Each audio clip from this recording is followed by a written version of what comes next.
श्री राधा कृष्ण चरण कमलेभ्यो नमः। श्री राधा चरितामृत भाग 30 अनादि दंपत्ति का ब्याह महोत्सव। जय राधा जय राधा राधा जय राधा जय श्री राधा। जय कृष्णा कृष्णा जय कृष्णा जय श्री कृष्ण। वर्षा ऋतु से सीधे वसंत ऋतु पर और वर्षा ऋतु में ही दोनों बाल रूप से चले थे और अपने घर क्योंकि अवतार काल की भी तो अपनी मर्यादा है न। बरसाने में जाकर देखा कीर्तिरानी और वृषभान जी बेचैन हो प्रतीक्षा कर रहे थे कि मेरी लाली क्यों नहीं आई। वर्षा भीषण होने वाली है, कहाँ गई। बाबा बाबा दौड़ी भानु दुलारी कृष्ण देख रहे। अरे कहाँ रह गई थी तुम। और ये कन्हैया बाबा ब्रजपति मिले वृंदावन में, उनको गाय खोजनी थी तो हम दोनों को भेज दिया, श्री राधा ने कहा। वृषभान जी हंसते हुए बोले, ब्रजपति वृद्ध हो गए हैं, उन्हें समझाना पड़ेगा। देखो दोनों बालकों को अकेले रात्रि में ही भेज दिया। लाला चलो आप भी कुछ खा लो। कीर्तिरानी ने बड़े प्रेम से कृष्ण को महल के भीतर ले चलने के लिए कहा। नहीं अब मैं चलूं, क्योंकि बादल जिस तरह से छाए हैं लगता है वर्षा जोरों से होगी और मैं जितनी जल्दी नंदगांव पहुंचूं उतना ही अच्छा रहेगा। मेरी मैया भी उदास होगी, कन्हैया ने कहा और जाने लगे। ले श्रीदामा भी आ गया। श्रीदामा तुम कन्हैया को नंदगांव पहुंचा दो ना। और सुनो वर्षा अगर तेज हो तो तुम भी रात्रि वहीं विश्राम कर लेना, ठीक है। श्री दामा नंदगांव चले कन्हैया को लेकर। वज्रनाभ एक रूप से श्री राधा कृष्ण अपने अपने घर में आ गए और दूसरे रूप से भांडीर वट में ब्याह की तैयारियां चल रही हैं। इन अनादि दंपति के ब्याह की तैयारियां। हे गुरुदेव, दो रूप कैसे धारण किए इन युगल वर ने, ये कैसे संभव। वज्रनाभ के इस प्रश्न को ज़्यादा महत्व नहीं दिया महर्षि शार्दूल ने। बस इतना ही कहा, वज्रनाभ दो रूप क्या दसों रूप भी बनाकर सामान्य योगी लोग भ्रमण करते रहते हैं। जब एक साधारण योगी भी 10 रूप एक साथ बना सकता है तो ये तो समस्त योगों के परम फल हैं। ये तो योगियों के भी ईश्वर हैं। अगर ये 2 रूप बना रहे हैं तो क्या आश्चर्य। छोड़ो इन व्यर्थ के प्रश्नों को, अब सुनो वज्रनाभ उस दिव्य ब्याह का वर्णन। वसंत ऋतु बिल्कुल पागल है, न वो कभी रुकता है न ठहरता है, न किसी को ठहरने देता है। मिलन की तीव्रता को और बढ़ाने वाला है। ये वसंत प्रेमी से मिलने की बेकली पैदा करता है। वसंत भौरे मडराने लगते हैं फूलों में, जैसे उनकी विलख ही डाल और पात पात में मडरा रही हो। रस की चाह अर्ध चेतन प्राणियों को भी जगा देती है। वे भौरे रस लेने के लिए मतवाले हो उठते हैं और जब रस ले लेते हैं तब चकराने लगते हैं। पागल हैं ये वसंत, हाँ स्वयं भी पागल है और सबको पागल बना देता है। ऐसे वसंत में श्री हरि और उनकी हरिप्रिया ब्याह करने जा रहे हैं। उप ऋतु भी क्या चुना। श्री राधा की अष्ट सखियाँ हैं, उन अष्ट सखियों की भी अष्ट सखियाँ हैं। मुस्कुराते हैं महर्षि। विचित्र बात है, कृष्ण के साथ ये 16 का अंक जुड़ा हुआ है और बहुत गहरा जुड़ा है। गोपियाँ कितनी? 16,000। पत्नियाँ कितनी? 16,000। कलाएँ कितनी? 16 कलाएँ। अच्छा, और श्रृंगार कितने? 16। कर्मकांड में पूजा के उपचार कितने? 16। और हे आश्चर्य वज्रनाभ, ये हमारे शरीर का पूरा पिंड, 5 ज्ञानेंद्रियां, 5 कर्मेंद्रियां, 1 मन, पूरे हुए 16। पर कृष्ण बड़े विलक्षण, वे सबको एक कर देते हैं। 16 को एक ही करके मानते हैं, सारे अनुमानों को गड़बड़ कर देते हैं। सारे अनुमानों से मुक्त हो, वो केवल एक पुकार बन जाते हैं। अंत में ब्रह्म वश एक कृष्ण वश एक पर वो भी तड़प उठता है, पुकारने लगता है। और वो पुकारता है अपने आप को। वो अपना कौन है? वो अपना अपनी श्री राधा ही है। सब 16 को पूर्ण करे हैं, पर उन सबको एक करते हुए वे अपने में ही रमते हैं और रमने के लिए बेचैन हो उठते हैं। जो अपना ही है, अपने में ही है, इतनी भी दूरी नहीं है, उसी से फिर मिलने के लिए मंडप रचता है, सेज सजाता है, अपने से ही प्रकट करता है और फिर उसी से एक हो जाता है, अपने में समेट लेता है। बोलते बोलते महल से स्वयं खोने लगे। तभी एक दिव्य रथ आकर रुकता है। वज्रनाभ देखते हैं, ओह ये तो हस्तिनापुर नरेश परीक्षित हैं।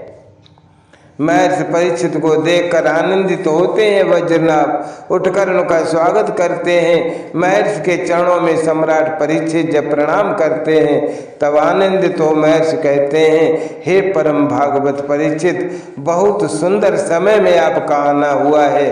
आज श्याम सुंदर उनके अहलादिनी श्री राधा रानी का विवाह महामहोत्सव है। इतना सुनते ही आनंदित हो नाच उठते हैं परीक्षित। उनके रोम रोम से प्रेम के परमाणु झरने लगते हैं। राधा राधा राधा राधा राशेश्वरी, राधा राधा राधा कृष्ण प्राणेश्वरी। पर ये क्या? श्री राधा चरित्र की दिव्य कथा में आज परम प्रेमी भक्त श्री उद्धव जी महाराज का भी प्राकट्य होता है। साष्टांग प्रणाम करते हुए वे महर्षि को आग्रह करते हैं कि हमें उस दिव्य कथा का पान कराइए। वो कथा जो अनादि दंपति के ब्याह की कथा है। परीक्षित उद्धव जी को प्रणाम करते हैं, वज्रनाभ दोनों को प्रणाम करते हैं। आह कितना सुंदर वातावरण, कितना प्रेम रसपूर्ण वातावरण का निर्माण श्री धाम वृंदावन की भूमि में हो रहा है। महर्षि और अधिक उत्साह से आगे की कथा सुनाने लगते।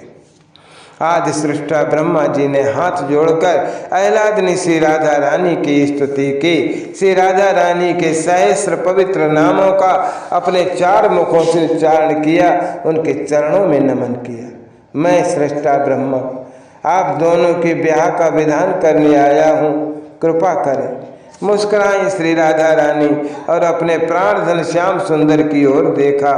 मैं आपसे नाराज था विधाता, क्योंकि आपने मेरे ग्वाल वालों का अपहरण किया था, पर आज मेरे हृदय की बात आपने कही है तो मैं आपसे अत्यंत प्रसन्न हूँ। मेरी प्राण वल्लभा श्री राधा रानी का कोई पूरा नाम भी नहीं, मात्र रा भी कह दे तो मैं उसके संपूर्ण पाप नष्ट कर देता हूँ और स्वयं उसके पीछे पीछे दौड़ने लगता हूँ। जब वो धा कह देता है तब तो मैं उसका ही होकर रह जाता हूँ। फिर आपने हमारे विवाह कराने की बात जो कही है, इससे मैं बहुत प्रसन्न हुआ हूँ, मैं बहुत प्रसन्न हुआ। ठीक है, आप ही ब्याह कराइए। इतना सुनते ही ब्रह्मा जी आनंद से भर गए। अच्छा, कन्यादान कौन करेगा? बड़ी निम्रता से ब्रह्मा जी ने श्याम सुंदर से ही पूछा था, पर इस रस में ब्रह्मा का ज्यादा विघ्न देना सखियों को अच्छा नहीं लगा। ललिता सखी बोल पड़ी, पंडित जी मंत्र पढ़ो तुम तो बस इधर उधर करने की सोचना भी मत। तुम्हें मंत्र पढ़ा रहे हैं यही बहुत है। कन्यादान किसे करना है, क्या करना है, इस सब के लिए हम हैं ना। ब्रह्मा जी ने सखियों को हाथ जोड़ा और चुप हो गए। जिसके संकल्प से संपूर्ण सृष्टि बन जाती है, वो ब्रह्मा स्वयं ब्याह कराने के लिए बैठ गए।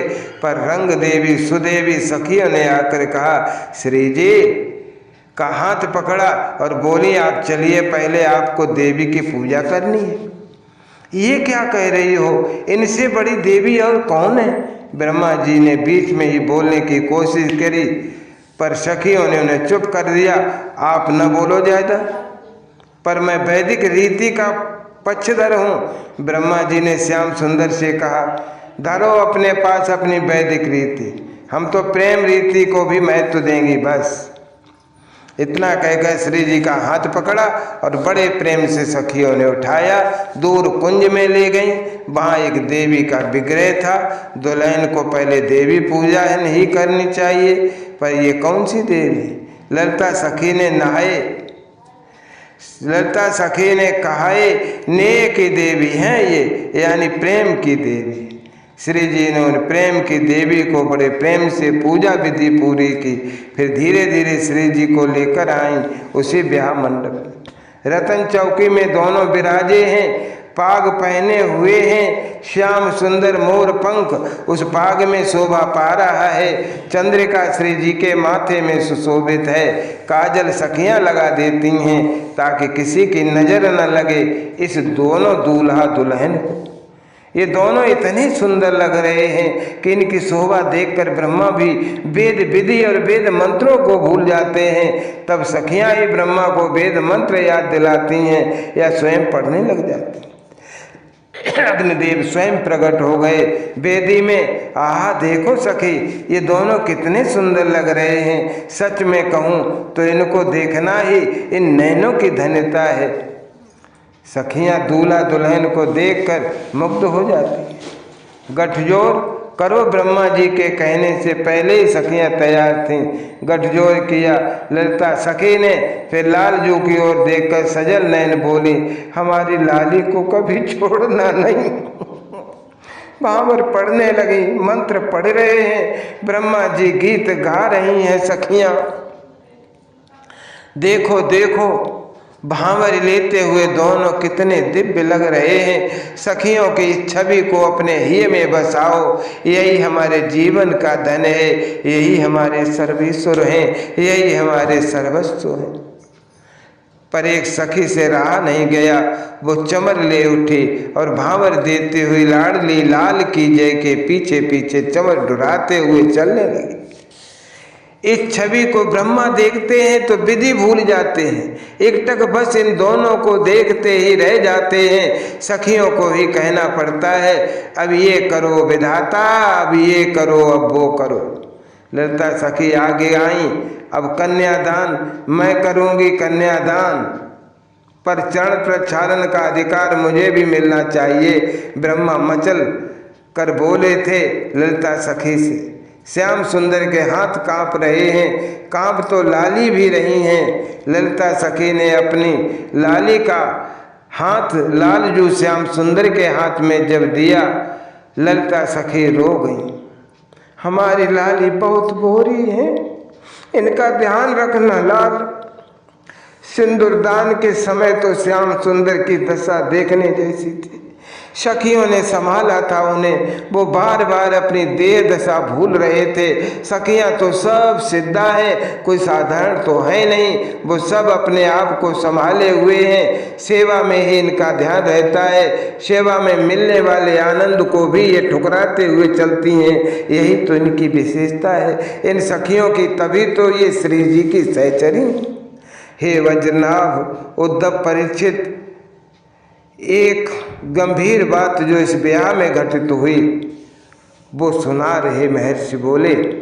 ब्रह्मा जी मूर्छित हो गए।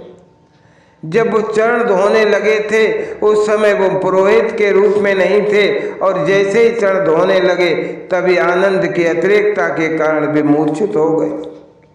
तब ललिता सखी ने एक रहस्य की बात ब्रह्मा जी के कान में कही थी। ये ब्रह्मा जी, ये नेह की विधि है, ये प्रेम का मार्ग है, इसमें अपने आप को संभालना पड़ता है। तनिक चूक से सब कुछ बिगड़ने का डर रहता है। हे ब्रह्मा जी, आप अपना सुख देख रहे हैं, आपको चरण धोते हुए आनंद आ रहा है तो आप उसी आनंद में डूब रहे हैं। पर जानते हो, इस प्रेम मार्ग में स्वयं के आनंद में डूबना ये भी उचित नहीं माना जाता, क्योंकि ये भी स्वार्थ है। हमने अपने आनंद को महत्व दिया, पर हमें अपने आनंद को नहीं, अपने प्रिया प्रियतम के आनंद को महत्व देना है। ये है प्रेम मार्ग। ओह, ऐसी प्रेम रहस्य की बात जब ब्रह्मा जी ने सुनी तो उनकी बुद्धि चकरा गई। वो उठे, उन्होंने युगल सरकार के चरणों में प्रणाम किया, फिर सखियों को भी हाथ जोड़े। मुझे इस रस महोत्सव में सम्मिलित करने के लिए आप सब सखियों का बहुत बहुत धन्यवाद। हे युगल बर, इस रस को पाने का मैं कहाँ अधिकारी, मैं बुद्धिजीवी, पर ये रस बुद्धि से परे है। इसके द्वार तो हृदय से ही खुलते हैं। दक्षिणा मांगो पंडित जी। सखियों ने हंसते हुए कहा, क्या ब्याह संपन्न हो गया? ब्रह्मा जी ने सखियों से पूछा, ब्याह अभी कैसे संपन्न होगा, पर आपकी वैदिक विधि संपन्न हो गई, हमारी न्याय विधि तो चलती रहेगी। ब्रह्मा जी ने अपने चारों मस्तक धरती पर रखकर प्रणाम किया। आप दोनों के चरणों में अविचल भक्ति हो, यही मेरी दक्षिणा है। मुस्कुरा कर श्री राधा माधव ने ब्रह्मा जी को देखा और दे दिया। ब्रह्मा जी तो चले गए, पर सखियों की न्याय विधि अब शुरू हो गई थी। तैसे रूप माधुरी अंग अंग, तैसे दूहन के नैन विशाल, चारों ओर आनंद छा रहा था। आनंद की धारा में बह रहे थे सब महर्षि ब्रजना परिचित और उद्धव। तैसे चतुर सखी चमोरे, गावत राग सुहाग रसाल, राधा दुल्हन दूल्हे लाल। जय राधा जय राधा, राधा जय राधा जय श्री राधा। जय कृष्णा कृष्णा जय श्री कृष्णा।